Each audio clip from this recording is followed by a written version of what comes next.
All right. Well, here we are with our promised weekly webinars from DG Media and Momentum Builder. We do these for our tribe to make sure that you're always in the know, to make sure that you're winning in every market. And this market's a little more challenging than most of the markets some of you have ever seen. For those of us that have been around for a few cycles, it's a little more like, not again. But you know what? These are the ones that build winners, Barry. These markets are the ones that make us tougher, the ones that make us stronger, the ones that get us uncomfortable, and ultimately the ones that help us win. So today with us is Barry.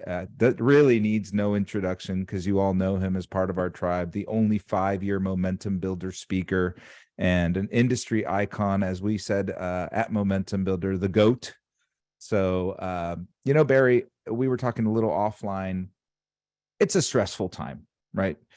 Fear is in the loan officers' minds, and some of them because they don't know where the next paycheck's going to come from, and it's very difficult to deal with what we're dealing with when Powell comes on. And for lack of a better term, I'm going to use what I used to say on the radio all the time, which is when someone smart says something stupid, the markets react. And I think that's where we're at right now is my opinion is that Powell has so much fear of the mistakes he's already made, and he doesn't want to look like a bad Fed chair, that he's just going overboard now to show how hawkish he is. And I'd love to hear what your opinion is on it, how you feel we are in the markets, and is there a silver lining coming soon? Yeah, well, you could take your pick between Powell and Yellen and Bernanke. They all led us down paths that were probably not the best. Before that, Alan Greenspan was our Fed chair for 18 and a half years. And for the most part, he did a really good job. I know he was kind of blamed maybe for the housing bubble, but I don't know if you can really put that squarely on his shoulders. There was a lot of other factors out there. Certainly the financial markets had gotten pretty crazy in searching for returns. So the markets got really aggressive, and there's a lot of reasons for that. But I think that for the most part, Greenspan had the right idea.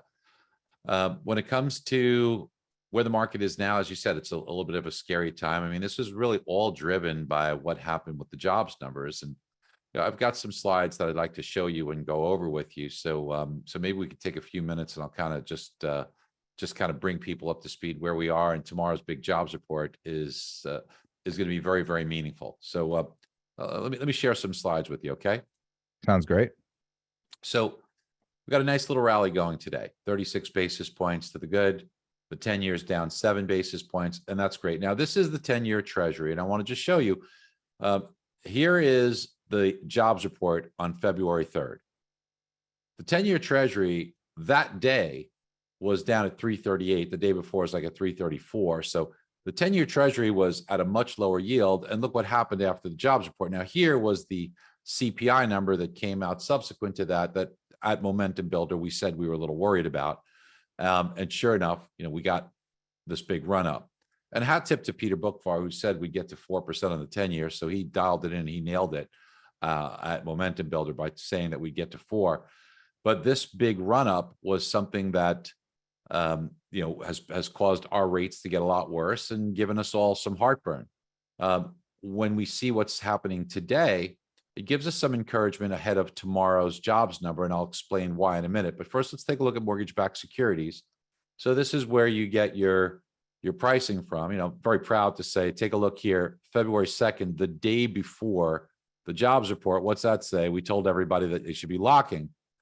So you could have locked all day and had no stress whatsoever and avoided this whole period of time here. And these are all lock alerts that we had done all the way down. And one of the really nice things that I'm also very proud of is notice every one of these lock alerts was never we alerted you to lock and pricing got better. All through the month of February, every lock alert was followed by worse pricing every single time. So pretty much a perfect score for us. But why did we say to lock here? You see this blue line, that's a 200-day moving average, and that's a very, very tough customer to get across. So we had this and something called a positive stochastic crossover. Those two things got us nervous out of the jobs report, and there was a lot of chicanery in the jobs report. So where are we now? This pattern is very, very, very bullish. It's called a bullish engulfing pattern. After a downward move like this, you get a pattern like this. and the potential for a positive stochastic crossover, the black line crossing over the red line from very overdone levels. The last time this happened was here. And look what happened to pricing, okay? You saw an increase from 100 to 101, 160 basis point run the last time that happened. And you can take a look when you get a negative stochastic crossover. You know, we had this huge drop. I don't have to tell you how painful that was. So the stage is set. Everything is set for us. All we need is we just need a jobs report that is more in line with reality.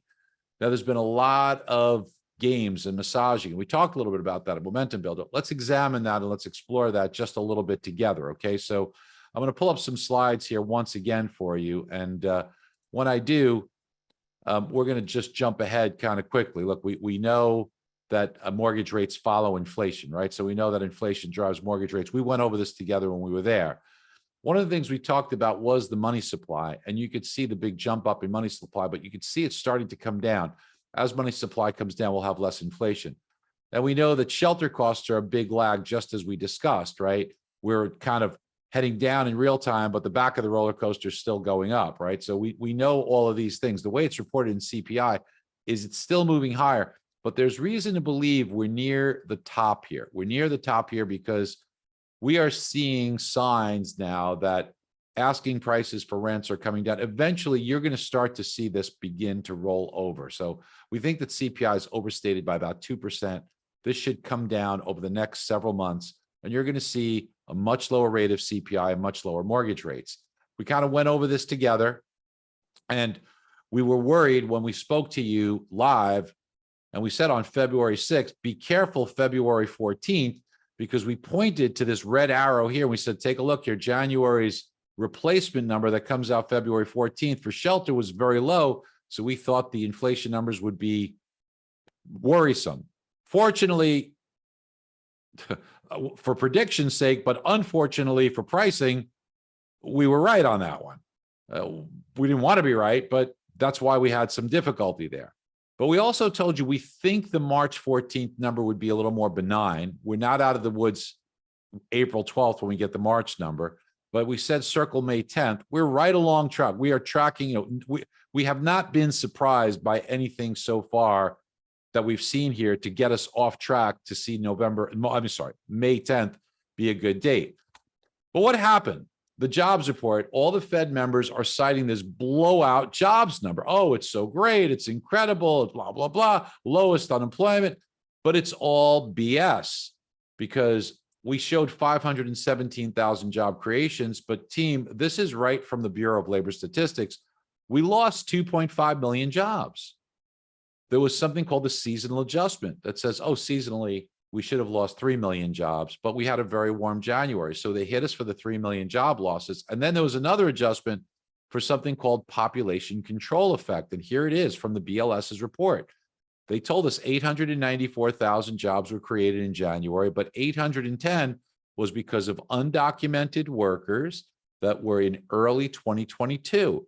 Now, anybody in their right mind would say what you should do is you should revise the 2022 months for January, February, March of 2022 and revise those higher.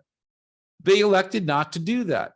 They put them in January of 2023, although there was nothing created in January of 2023 that resembled this. It was 810,000 jobs, 810,000 overstatement. There was only 84,000 jobs created in January. If it were, the report showed 3.4% unemployment. Everybody's saying 50-year low unemployment. But if it were not for that adjustment, which had no reason to be in January of 2023, we would see a 3.9% unemployment rate, team. So tomorrow, the jobs report strategy. We've seen initial jobless claims. They've ticked up. So this is telling us more people are having their jobs let go. But remember, what they use in the February jobs report you're going to get tomorrow is something called the sample week. That's the 12th of February. This was more recent. Okay, so it will not be reflected. For the 12th of February, we'll see a lower claims number. So that works against us. But something called continuing claims, that's people staying on unemployment ranks. That's 1.72 million. It's up another 69,000 last week. This is the worst level we've seen in 14 months. So what we're seeing is people are not getting back into it. Once they've lost their job, they're having a harder time finding a job. And this is up 50 to 60,000 from the last report. So this may be able to help us a little bit. From the report we got in January that looks so great, there's 50 to 60,000 more people that have been on continuing claims. So that gives us clues. Now, ADP came out yesterday, 242,000 jobs. But again, that's seasonally adjusted. It strikes again. The raw data showed we lost 166,000. So we're not gaining jobs, okay? And there's something you should know, and that is the true up between these two. Over time, ADP and the BLS numbers tend to move similarly. But in the past 6 months, there's been some craziness. The ADP report has shown, even with the seasonal adjustments, we're averaging 200,000 job gains for the last 6 months. Now, tomorrow it'll be at the 6th month of the BLS report. But for the first 5, we're averaging 320,000. So 200,000 ADP, 320,000 BLS. There needs to be some sort of a move closer together. So there's a really good chance that we see, I don't know if it's going to be this month, but in the near future, the BLS numbers start to roll over. And if you go by another report that looks at employment, Challenger report, Challenger Gray and Christmas, they showed 78,000 job cuts in February. That's the highest reading since 2009. And they measure 30 industries. All 30 industries showed job cuts, not growth. That hasn't happened in 10 years, folks, since we were in a much worse economic situation. And we don't know if they're going to play any games with these numbers or not, but everything points to the fact that if it's not this jobs report over the next couple, we're going to get some relief, and it might play very well into that May 10th figure. Now, we're all focused on tomorrow, but there's something else you should know. The JOLTS report, Job Openings and Labor Turnover, JOLT, JOLTS report for January, showed that job openings were down, not up, down 410,000. That's the biggest decline since August, and it's 1.2 million before the peak. But here's the thing, and this is a real key here. Leisure and hospitality has been leading the way for job gains. Let me show you. Look at pre-pandemic, pandemic, leisure and hospitality get hit the worst, right? So they lose like almost 10 million jobs. But look at how many jobs have come back over the past couple of years. And this has been where you've seen the engine of growth in the job market. Certainly had like a V bottom here. And then after we had the second bout of COVID, but then it started to come back in force. And now it's kind of coming back at a slower rate, but we're almost back. So this engine, the song of the day we use today is running on empty, because we not see this persist. It can't persist. This job growth engine is running out of gas, because we're not going to go way above, right? You don't see thousands and thousands more restaurants and hotels opening up, right? Maybe there's some and some closing, but it's not meaningful. Maybe we go back to trend, but there's not that much gas in the tank here. So eventually this will stop showing all the job gains that we've been getting, and that will create softer jobs report. And in fact, the JOLTS report showed this for the first time. Leisure and hospitality openings were not up. Those like open positions that are advertised, down 194,000. So we will eventually see some relief here, team. Now, I showed you this. I showed you the recession's coming, right? And you mentioned it, but I just want to kind of review this with you, because take a look pre-pandemic, and then we had a recession followed 2 months later by a pandemic, double whammy. So we had this big stimulus. So where did the stimulus check go? It went into the bank account, because you couldn't spend it anywhere. But then right out of the bank account, what did people do? They paid their credit cards off. Look at this, perfect timing, right? It goes into the bank account, and then they start using it to pay down their credit cards. You could see it right here. So then the second stimulus comes, and people just bought good stuff. And the third stimulus right behind it, they just bought good stuff. And then they wanted to keep this lifestyle going. So what did they do?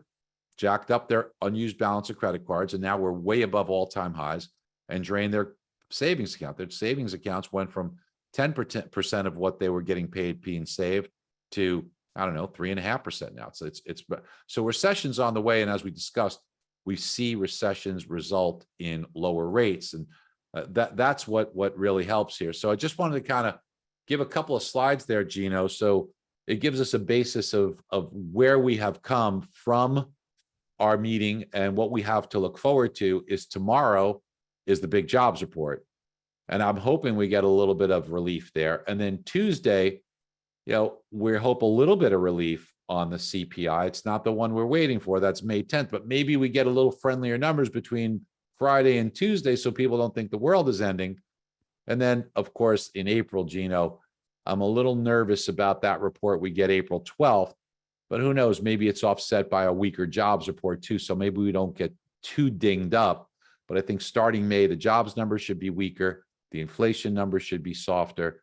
And we should see the beginning. This is not the destination, this is the beginning of the journey of consistently seeing interest rates, not in a straight line, but starting to improve towards somewhere in that 5% range on 30-year fixed, maybe 5.5. We don't know. Maybe it might be less than 5, but I think there's some good news ahead. So we just got to hang in there. Yeah, I got to tell you that as I watch application volume, right, that's one of the things I'm really sensitive to. And I'm trying to find out, where is the American consumer? Where does the American consumer believe that interest rates are okay? Like it's a good interest rate to transact homes at. And what it seems like to me is that number is about 5.5. They were okay with a low 6 number. Anything with a 5 on it, I think really gets us to a robust housing market. But the problem we have is we really have to focus on educating sellers to move up. If we can't get sellers to move up, we can't unblock this inventory problem that we have. Let's talk about that. It's a really great point. So first of all, I completely agree with you, Gino. I think those are, you're right on the money. I think those are really brilliant insights. So I completely agree with you. I think that you're right on the money. Let's talk about the move up.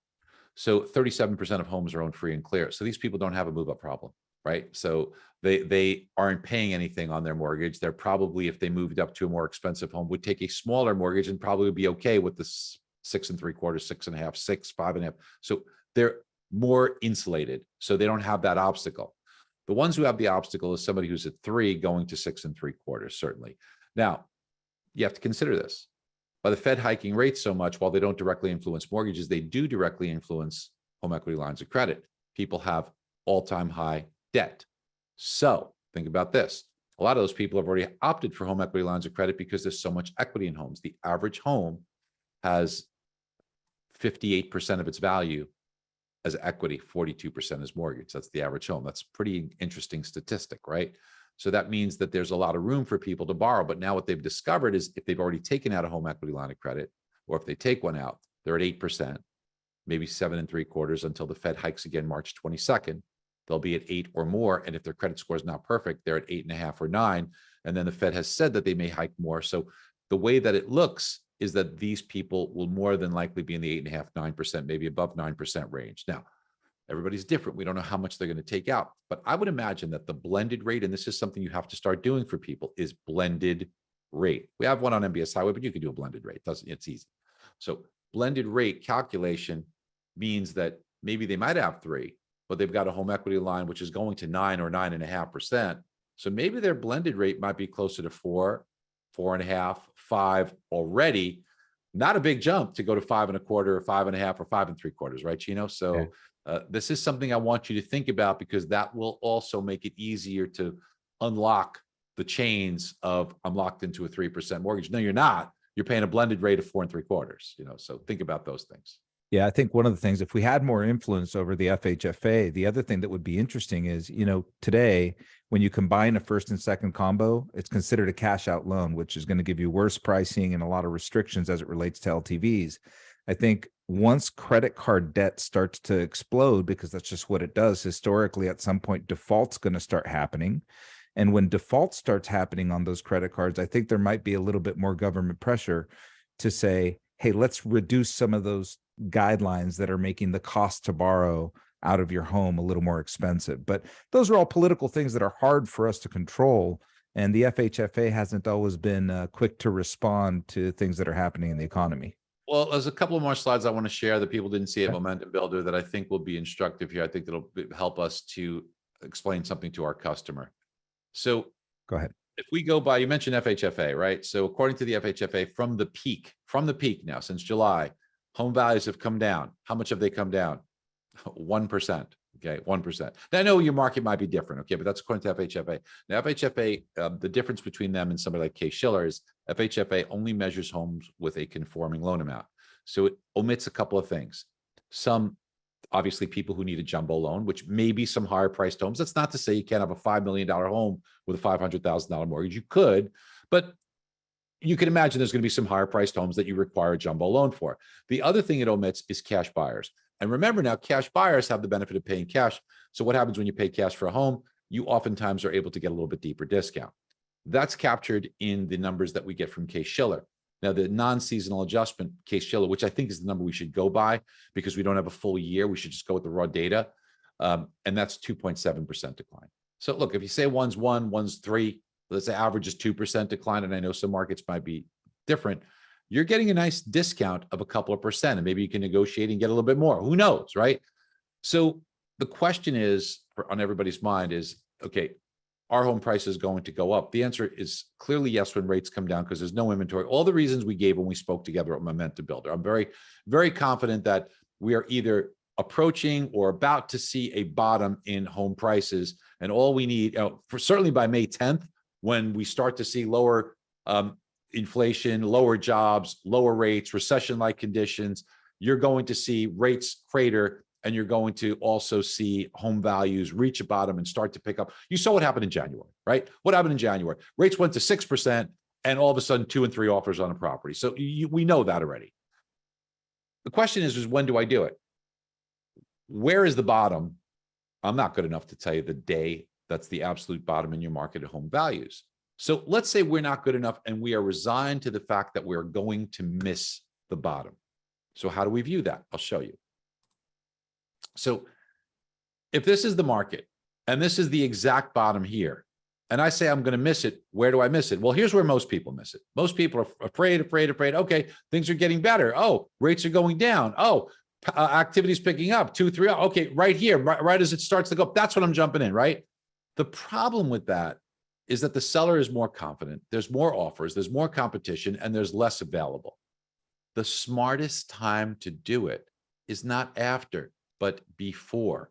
It's actually right now, because the seller is more fearful. There's more negativity in the media.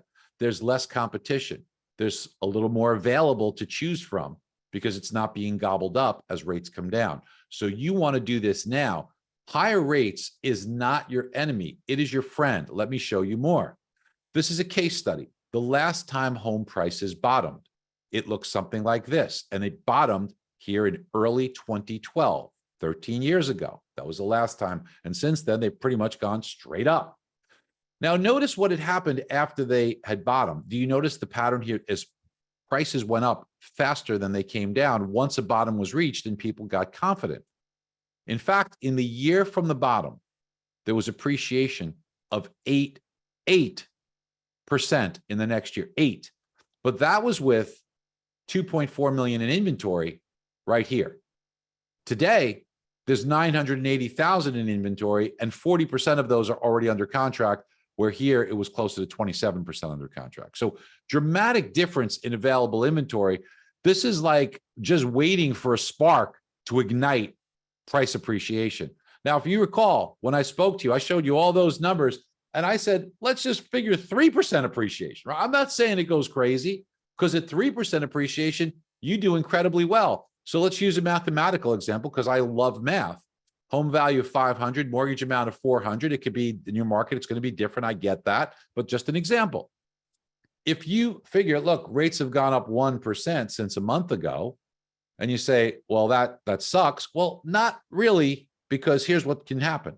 Your monthly payment on 400,000 is up $250 a month or over a year. If you didn't refinance within a year, which you will, you'd have a max out of pocket of $3,000.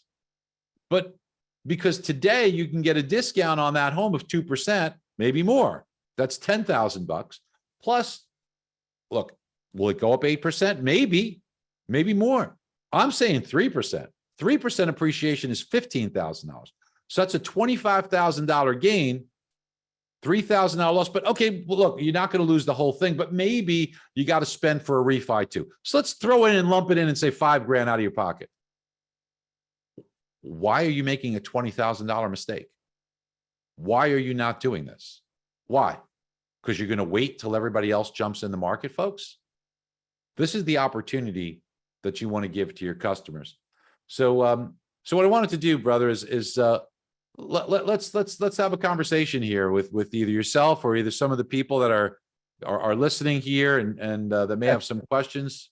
Yeah, I think we'll do a little bit of a hybrid. I mean, one of the things that's been beautiful about these webinars we've been doing so far is we do invite people to raise their hand to jump on, and we actually go ahead and promote them up as a panelist so they can come on with us and be part of the conversation. That's part Or of if you, or I could see the unplugged. chat, or I could see the chat window, bro. If you wanted to just listen, if you're listening and you got a question, pop it in chat.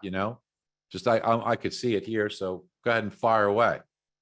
Any Yeah. comments, by the way, too? Doesn't have to be a question. Could be a comment. Could be whatever is on your mind. 100%. The one thing that I've been dealing with being in Southern California a lot is we started to see some real stress in the non-conforming markets, some lack of liquidity in the non-conforming markets. And what I find interesting is, with the exit of Wells Fargo in the correspondent space, it really left a vacuum in that space. And you've got Jamie Dimon that's afraid of everything right now. So Chase isn't a player in that space. You've got Morgan Stanley, BAML. Jamie Dimon's got some other issues if you've been following the news here Yeah, today. Right? So. He does.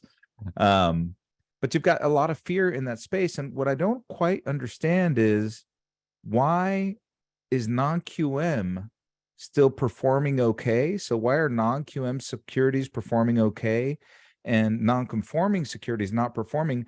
Other than the only thing I could think of is that they've got so much of this A paper non-conforming on their current portfolios, and it's hurting their deposit. It's hurting their ratios because it's at 3%, so they're having to cover the difference because that bond's not worth anything today. So I think you're on the right track there. So non-QM is performing well. You got a higher yield, and prices have been very strong and appreciating, and that's really the main factor, is because those portfolios are going to do well because people have too much equity. So even if the makeup of the loan is perhaps less of a grade than perfection, the equity value makes up for it, right? So those are going to perform well at a higher yield, so they're going to continue to be attractive. For those of us who've been in the business for a long time, you might recall that it was always more expensive, not less expensive, to take out a jumbo loan, right? Yields were always higher, but they have become flip-flopped in the past few years, not forever, right? Well, it's been like for 4 years, Gino, right? That we've seen this change from history where suddenly jumbo loans have been less of a yield than conforming loans. And I imagine that's probably one of the things that investors in those jumbo loans are, shying away from, because the yield's lower. So, Wells Fargo was a very big player in that, and at lower yield values, maybe it just has to catch up, and maybe we just go back to normal of what normal was. I think people forget, you got 60 years of normal and then 3 years of, this anomaly where jumbo's less of a rate than conforming is. Remember, that is an unusual development and probably going to go back to gravitating towards a normal range. So that's where things happen with the jumbo market. Looks like we have some questions here in the chat. Yeah, let's take a quick look here. I'm going to take a look with you, brother. So thank you, by the way, Michael. It's awfully nice of you. And Joe has, are you seeing any areas that are more popular as far as relocation? I don't really have line of sight directly to that. Fine, we're seeing people leave expensive Seattle market, relocating to Arizona. So there's going to be a lot of reasons why people relocate. I could tell you, being here in Florida, people are coming in droves. You don't have a state income tax, and the weather's kind of a big draw too. But I think the taxes is a big thing. The states that have seem to have gone very aggressive in tax hikes, your Illinois, your California, your New York, your New Jersey, your Massachusetts, are seeing mass exodus.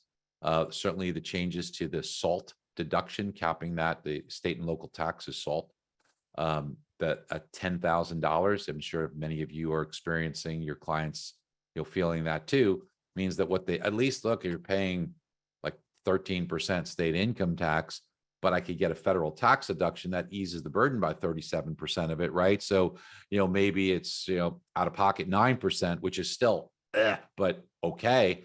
But now I don't even get a tax benefit from it.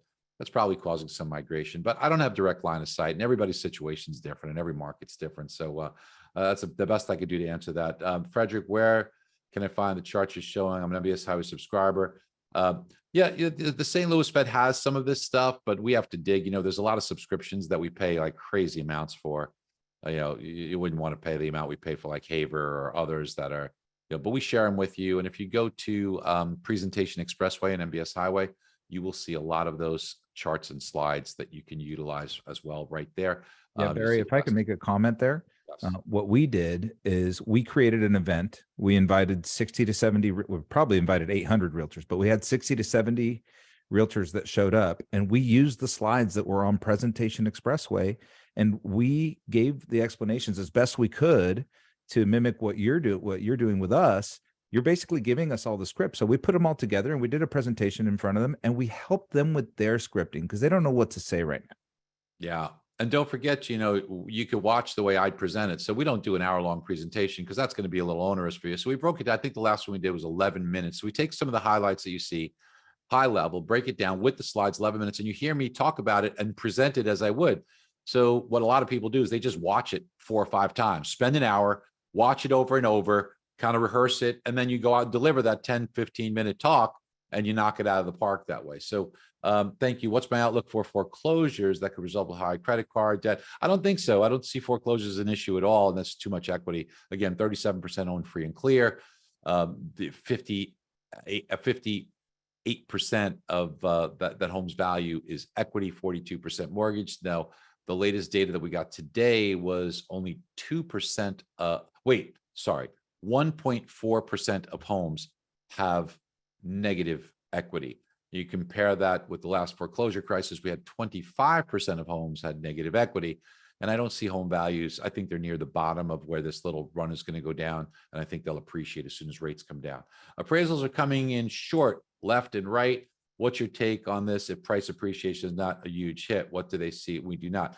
I think that appraisals right now are going to probably, Edgar, depend very much on where you are. So Edgar, I'd venture to take a wild guess and say you're probably in Seattle, San Francisco, San Diego, Los Angeles, maybe Phoenix, Denver. You're probably in one of those areas is going to be my guess, because they have come in price more aggressively than the national averages, but you also were on fire more than the national averages. Either that or the big cities have seen a little bit more deterioration in price, but that'll work its way out. It's going to give you some heartburn, Edgar, for the very near future, but it will work its way out, and those appraisals will come back. It does take time to filter through the system, but over the next few months, you'll start to see a turn there. Barry, if I can add to that, one of the things I've seen historically that people forget is every year this is the season when appraisals come in low. And the reason is because we transact the least amount of transactions. So there's just really no data. So appraisers are working with very limited data. The sellers that sold during the worst time of the year are the ones that had to sell. And so it's almost every year when we're in a normal market, which these are starting to be signs of one of the first, this market's starting to normalize some compared to the craziness we had over the last couple of years. These are signs of a normal market. It's supposed to be bad comps in this time of year. So that will get better as spring comes. We have more transactions. It'll get better. Yes, Rodney. In addition to MBS, what should you do? So watch the daily update every day, and make sure that you really don't just watch it, but research and understand what you miss. I'll give you a couple for free. You can access it within MBS Highway, but we republish John Malden's Thoughts from the Front Line, one of the best reads out there. Make sure you read that. It's within MBS Highway. You should also make sure that what you're doing is you're turning on CNBC or Fox Business, whatever you prefer, and just keep that on in the background, or watch that first thing in the morning as you're having coffee or getting ready, and just become acclimated to that as your daily regimen. And then and understanding what's going on in the markets. Now, a lot of the data and stuff is very useful. Some of it, people are going to have opinions that are not necessarily accurate, but it's always interesting to digest what people are thinking and seeing. Sometimes you see how off they are, how interesting it is, how they get it wrong. So, but I would suggest doing those two. Those are free. You don't have to pay for these services, but Barry, if I could give you a plug, CMA. if you want to get better at reading charts and better at understanding markets and knowing the baseline information of why those things happen, then you can watch the news and all the things for current updates. But to understand the why and the fundamentals, I think CMA is a great place to start. Well, thank you so much. That is very true. Yeah, Rodney, if you don't have your CMA already, I think we put out an offer that was spectacular for the group there. So please take advantage of that. If you want to do that, just email Diana at MBS Highway. She'll honor the thing that we offered there. We'll just extend it to the same group here. Schools are closing in Seattle due to low enrollment. Housing costs too high. I guess, Jackie, that's more of a comment than a question. But anytime you see something like that, of course, it's unfortunate. Hi, Barry. Two questions. First, what do you think the reason was for the chicanery in the jobs report last time? I don't know if I want to even entertain the conspiracy theory, but the jobs report came out on Friday the 3rd.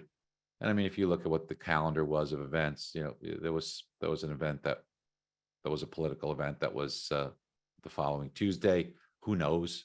Who knows? Seasonal adjustments are crazy. The population control adjustment was the wildest thing I've seen. It made no sense to me. So I don't know what forces are at play. I'm not privy to that. I'm not good enough to know. There's unfortunately the way that the political machine works is way beyond my ability to have direct line of sight. So it's all we can do is just deal with what we have, right? And that's what we try and work with the best that we can.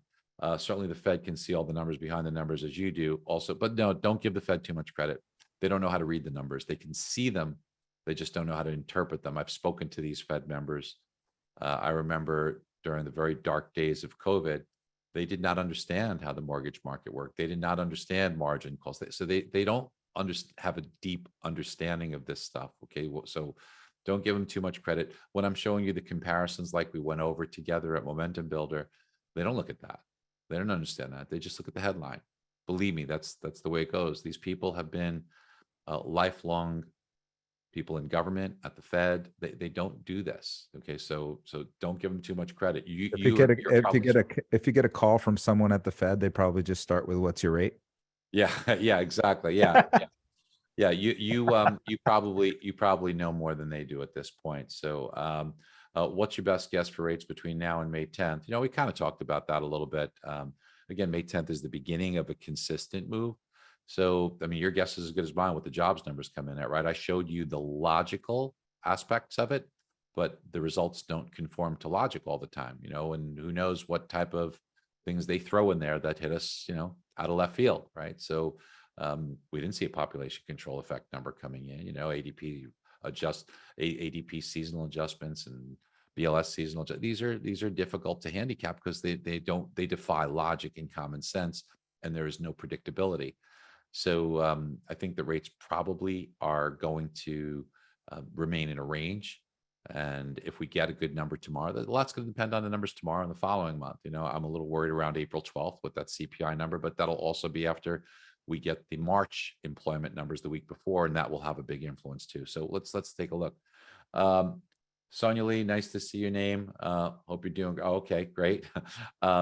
I am in Los Angeles, majority of business, jumbo and high balance. I'm getting shopped and fighting for business against First Republic. Okay. Do you see them offering? Okay. So I don't have, the knowledge base on what some of the local lenders are offering. I don't know what rates that they're offering at First Republic. So that's not something that I'm going to be able to tell you with a high level of understanding. We're looking more at what the economic trends are. Barry, that's our market. I'm super hypersensitive to that. Armand, we can take it offline for a longer conversation, but the CRA program and the First Republic non-conforming jumbo products are two different things that they're doing there with two different goals. Realistically speaking, the CRA is something they have to do. All banks are working on that right now. And the jumbo stuff, it's because they're really seeking deposits. They're looking for relationships. It's a loss leader. Got it. Mark Hairston in Austin. Love this. I'm in Austin, very tech heavy in employment. What are you seeing for the big names? So there's been a lot of layoffs because they overhired, and they not only overhired, but they were kind of held hostage. They had to pay a lot. Remember, they had to keep things going during the pandemic, and they had to say, okay, well, I'll give in to you working from home. And because you can now work from anywhere, you can be poached by anyone. So they had to pay a lot, and people just priced themselves out of the market. A lot like you have seen with perhaps underwriters and processors who had, had people by the short hairs, and they were able to command very high dollars. And they were more than likely the first ones that management said, well, we got to make cost cut moves. So the big numbers are going to have a bigger result. So I think some of that's happening in the tech world as well. Armand Ohan raised their hand. Shall I allow Oh, him it's okay. permission to? I Okay, handled that got one it. already. Um, We got too many questions in Q&A to start promoting everybody. I want to make sure we get through as many as we can. let's see what we could do here. We're doing good here. I see we've got a lot of them, so I'm going to try and go through them quickly. Team rates are dropping. 314. Feel confident. Well, we talked about that, Robert. We don't know. I don't think that the numbers that we get on March 14th are going to make that much headway on inflation. I just don't think they hurt us bad. We're not going to see inflation rise. I don't think we see a huge drop until the May 10th beginning, but the jobs numbers that we get tomorrow should be better. Let's see. Okay, Arizona, there you go. Maricopa County, which is Phoenix, Edgar. Thank you for confirming that guess. How long can we expect higher than 2% spread from the 10-year? Thoughts? No, Robert, as we start to get under 6%, the spreads narrow because the propensity to refinance becomes less and less and less. So right now the market is saying mortgage rates at 6.75 don't have a long shelf life, but closer to 5.5 probably will. Thank you, Joe. Barry should run for president. Thank you very much for your kind words. I wouldn't want that job, brother. I know I want to make people happy, and I want to be happy. I mean, I'm not mean spirited enough for the political world. You've seen I'm what not. happens to people after 4 years of Yeah, presidency? exactly. And thank you for saying CMA is the best problem, the best program. Goodness gracious! And also, everyone loves the daily update. I love hearing that. And I love hearing that you like the song of the day. It's we have a lot of fun trying to pick that. I thought today's was good. What is CMA again, Jeff? That's a certified mortgage advisor. It's a course, it's curriculum that you do online, and it gives you a certificate that you passed that certification and a logo you can use, and it's really something you should be proud of. And thank you, Joe, for putting that in there, and thank you, Jeff. Let's see. Scott has thank you, Scott, for putting in actually a link to it, but don't sign up. You can get the info, but don't sign up through that. Send Diana a link, because we don't want you to have to pay $2,000 for it. You'll pay that discounted deal that we put together, which was like ridiculously inexpensive, like $700 at the Momentum Builder. Hey, Barry, from Ryan Scott, appreciate everything you do. Do lower interest rates actually equal more inventory? Not inventory, brother, but more activity, because I'll move out of my home and buy another home. So it gives you temporary inventory, which comes off the shelf, but that's okay. That's what we want. We want more activity, right? So activity is good. Inventory is going to come from builders. It's interesting. We don't look at it that way a lot of times, Barry, but really what we're looking for as originators is transactions. We don't really need more inventory. As the inventory could stay flat as long as there's a bunch of transactions. It's almost like if money supply stayed flat, but there was a lot of velocity, that's okay. It's a velocity thing we need to be able to make income. We just need transactions. We do need transactions. Hey, look, Steve Reich's there, buddy. Woo. Yeah, I love Steve. I love, by the way, Armin, I love that. I hope 4% on a 30-year. Listen, I don't know if we get there, but you never say never on things, right? So let's see, Steve, my dear friend, who I love. Why do you think Wells Fargo and other banks are moving away from mortgage? I'm not privy to what's going on behind the scenes at Wells. I really don't. They have had a target on their back for a while, and Wells is one of our clients at MBS Highway, so I can tell you firsthand that they take things very, very carefully and move very cautiously, as is the right thing to do for anybody, right? So I don't know. I don't understand what their reason is for being more cautious on the mortgage side, but I know that perhaps one of the things you may be thinking is, do they see something in the future of mortgage that would be more ominous, and maybe that's why they're moving away from it? I don't know, but I don't see that. I think that we're going to be in a position where things will get better for us. I think that that while we may have a little bit more of a rocky time for a couple of months, I think that probably is the worst of it. Doesn't mean we go from the worst of it to fantastic, but we gradually start to see a steady trend of improving times. Yeah. Hey, Barry, on Wells Fargo, I think let's not focus too much energy on them in particular as an industry, because the reality of the matter is, like you mentioned, they've got a whole host of issues that they're trying to fix. They don't have any business lines of credit. They don't have any business lending. They got out of SBA for a while. They're just not lending. They're really not. I think they're trying to reorganize and restructure, and they'll come back and try to be a great company again. But they just got a host of issues they're trying to fix. Yeah. So listen, we've gone through the chat. So if anybody wants to raise their hand and come on screen, or if anybody wants to put something else in the chat, I'm here for you guys. We've got about 10 minutes left or so of this thing. So please utilize the time. Let's answer your questions. Let's talk about anything that's on your mind. Yeah. I mean, Barry, I always talk about Argentina because I'm very familiar with what happens there as it relates to inflation. And inflation there has persisted throughout history. And so, when I talk to my friends that are there, they're like, what's going on in the States? And I'm like, well, I'm dealing with inflation. It's a little problematic, it's like 8%. And they're like, wow, 8% monthly. That's about what we have. And I'm like, no, I mean annually. And they're like, well, that's cute. They had 96% inflation last year. What that does to a country, which is interesting, is it forces everybody to spend. There's no savings. And so I'm wondering, is part of why we're seeing this persistent spending economy? One is the credit card debt. We know that people are living on the credit cards, but is the other one because they know that if they hold on to the cash, it's just going to disappear? I don't think that's here. We've seen that, 1923 in Germany, people were demanding to get paid 3 times a day. Wow. Three times a day, not once every 2 weeks, not once a month, not once a week, 3 times a day, because as soon as they got paid, they had to buy goods because prices were going up so quickly. There are stories, someone would go into a coffee shop and there was one price when they walked in, but by the time they paid for it, the price had gone up. So yeah, rampant inflation like that is devastating. We don't have that case here, and inflation is indeed coming way down from the lows. That's just too much money chasing too few dollars and too cheap credit. We're already starting to feel that. So I don't think that individuals are not saving enough for those reasons. I think that the reasons why they hadn't been saving enough is, one, there wasn't a rate of return or an incentive, which I think people are starting to get now. So it would not surprise me to see the savings rate go up. Two is we went through a period of time where you had 3 big stimulus packages that caused people to now have this bonus of money. And let's face it, we get used to things. We get used to lifestyles. We liked it. And with lots of room to charge on our credit card and room to withdraw from our savings, people kept that going for a while.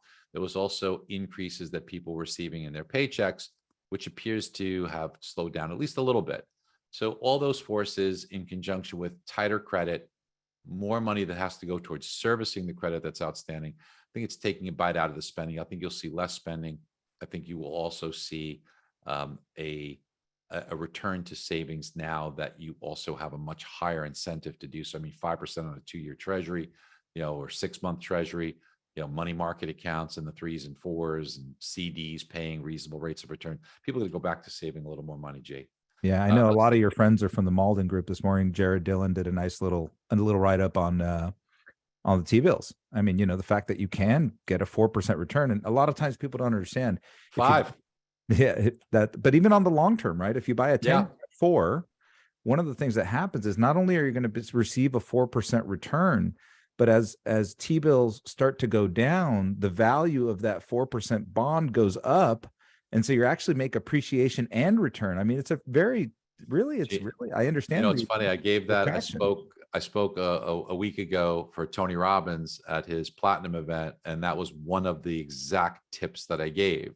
As Tony asked me, he says, what are you seeing for investment ideas? And I said, the 10-year treasury to me looks like a reasonable place to get 4% yield. And 91% of the time you make money when the 10-year treasury is at 4%. So 4% yield, and exactly what you said, the appreciation. So let's take some round numbers.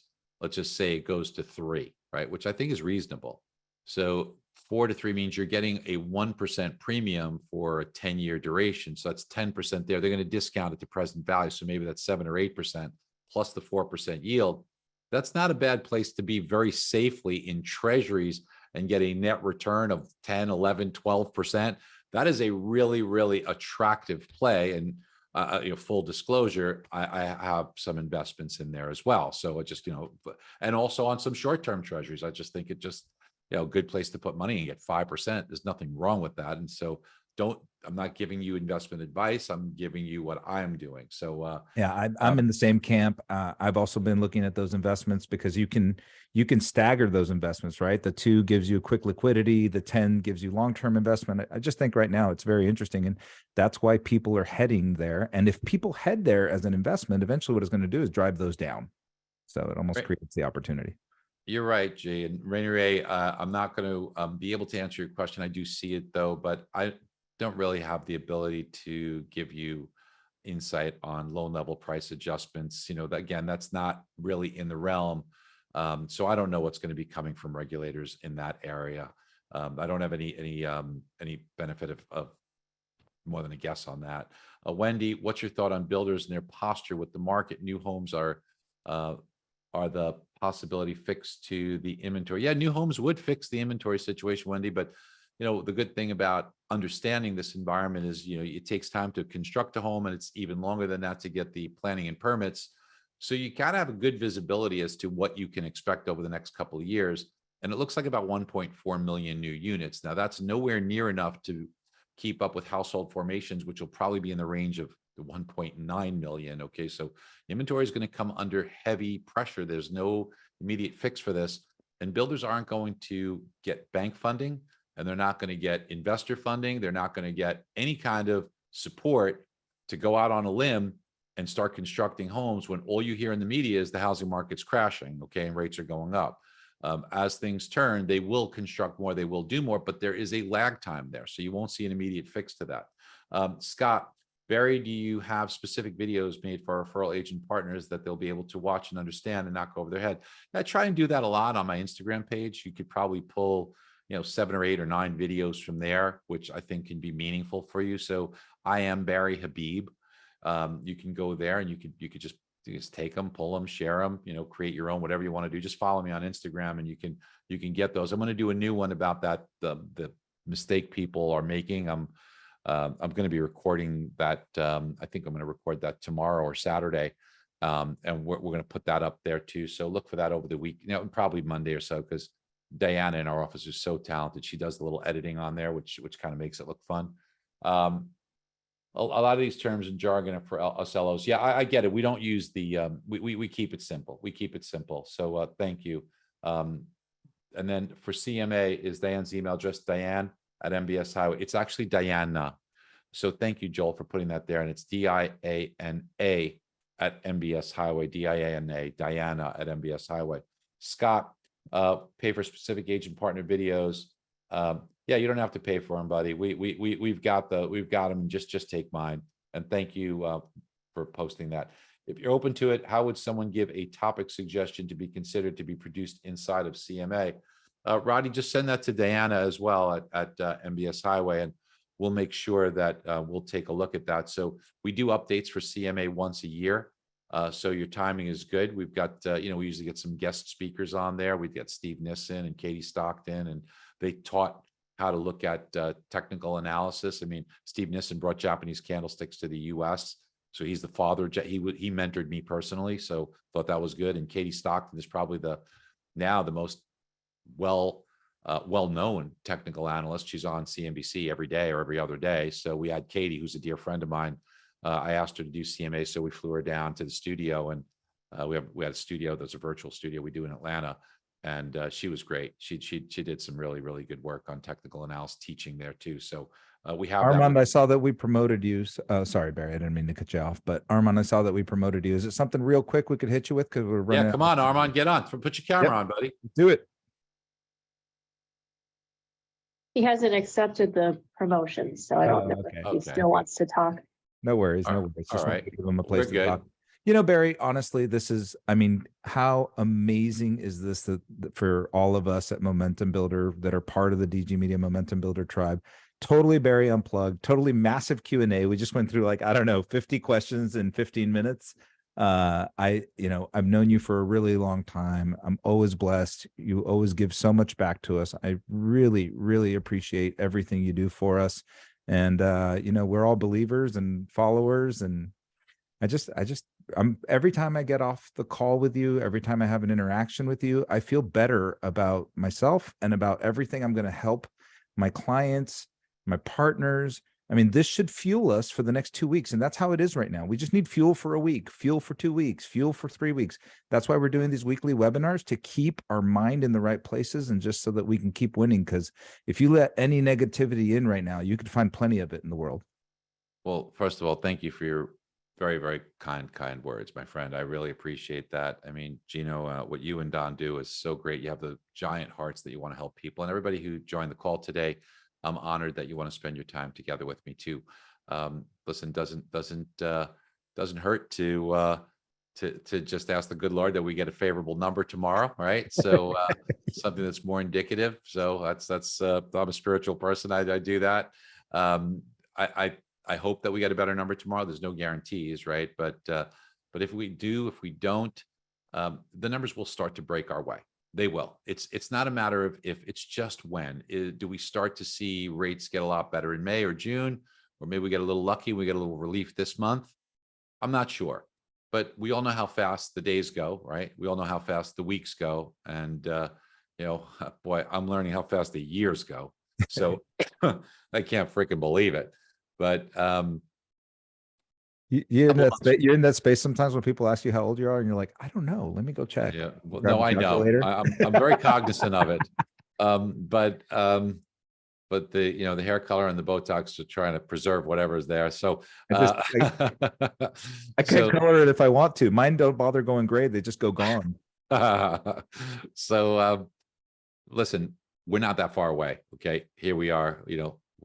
Here we are today. It's the 9th of March. So we're 2 months away from what I think will be the beginning of some good times. So listen, we gotta tough it out. We kind of roll with the punches here, and maybe we get a couple of breaks in between. So we just got to grit it out, team. Okay, there's no giving up. There's no quitting here. So you just got to stay the course and tough it out. We're too close to the horizon here. So it's always darkest before dawn. You took the words out of my mouth. You took the words out of my mouth. You set me up, man.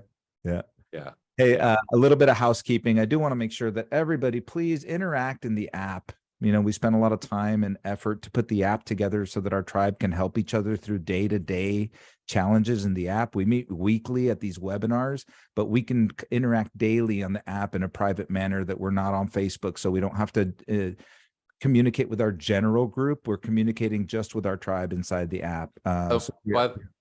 By the way, G, I just saw a note come up from Sean Herrero. Hey, Sean, we should promote Sean. If you were at Momentum Builder and you happen to miss Sean, make sure you catch him. He really, really rocked it. What a wonderful presentation he gave. And I just want to tell you, Sean, how amazing I thought you did. I think everybody felt the same way, and how proud of you I am. If Sean's out there, you want to promote him, he should get on and say hi. I don't see him. I think he had to leave. All right. Well, send him our love. But you guys. So we want everybody in the app. Barry, we thank you so much. Remember, next week we've got Nikki with Wisp. And Wisp is a great new piece of technology. The possibilities are endless. I mean, I'm running crazy. I've got meetings with her. I did a presentation in Mexico this week, and I had people taking picture of my Wisp, and I'm capturing their information. So if you want to be if anybody remembers like real estate in the 90s, call capture. You had to put in a 1-800 number and put in a special code. This is the call capture of today. So you should have a WISP code on every single one of your agents' listings. 100% of your agents' listings should have a WISP code on it. And every time somebody wants information on that property, you get their information. That is a great lead capture tool. Well, yeah, Nikki's terrific. And by the way, I see you've got Hal Elrod there. I've heard Hal speak. I like him a lot. And then I understand you've already got commitments from David Rosenberg and from Lacey Hunt, right? Yeah. So, I mean, this is just, we're going to keep bringing it. We're going to keep bringing information, keep bringing these tools and love from really our community. You know, when Don and I started this 5 years ago, you start with a long-term vision, but the road isn't clear, and so the road is windy and we go in all different kinds of directions. And this is the year where you're like, I think we got it. I think we finally did what we envisioned. The vision is coming to fruition, and this interaction and people like you, Barry, are what's making it possible. Well, thanks, everyone. I hope everybody has a great day, and I appreciate your time. Thank you, Gino. Please send my love to Don. I will. And one more